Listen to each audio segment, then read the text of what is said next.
Hello friends, welcome back to cricket news updates. ইতিহাস গড়লেন কির্স্টি Coventry. আন্তর্জাতিক অলিম্পিক কমিটির প্রথম মহিলা সভাপতি হলেন তিনি। এছাড়াও প্রথম আফ্রিকান মহিলা হিসাবে এই পদে নির্বাচিত হয়ে নতুন ইতিহাস লিখলেন কির্স্টি কোভেন্ট্রি। এরপরেই কির্স্টি কোভেন্ট্রিকে অভিনন্দন জানিয়ে আইসিসি চেয়ারম্যান জয় শাহ বিশেষ বার্তা দিয়েছেন। সোশ্যাল মিডিয়াতে তিনি লিখেছেন, নবনির্বাচিত আন্তর্জাতিক অলিম্পিক কমিটি প্রেসিডেন্ট কির্স্টি কোভেন্ট্রিকে অভিনন্দন ও শুভেচ্ছা।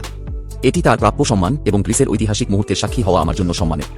এর আগে আইসিসি চ্যাম্পিয়ন্স ট্রফিতে তাকে স্বাগত জানাতে পেরে গর্বিত। আমি আপনার এবং আপনার দলের সঙ্গে লস এঞ্জেলস 2028 অলিম্পিক্সে ক্রিকেট অন্তর্ভুক্তি নিয়ে কাজ করার জন্য অপেক্ষা করছি এবং এরপরেও একসঙ্গে কাজ করতে চাই।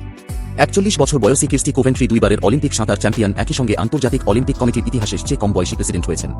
তিনি 12 বছর দায়িত্ব পালন করা থমাস বাখের স্থলাভিষিক্ত হলেন এবং নির্বাচনে হারানো 6 জন হাই প্রোফাইল প্রার্থীর সঙ্গে কাজ করার প্রতিশ্রুতি দিয়েছেন।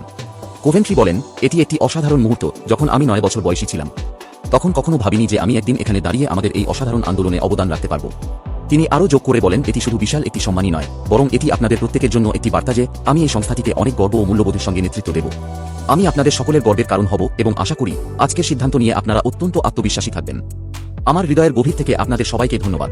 তো বন্ধুরা, এই ছিল এখনকার news. Stay tuned for more cricket news updates only on Crick News. Thank you.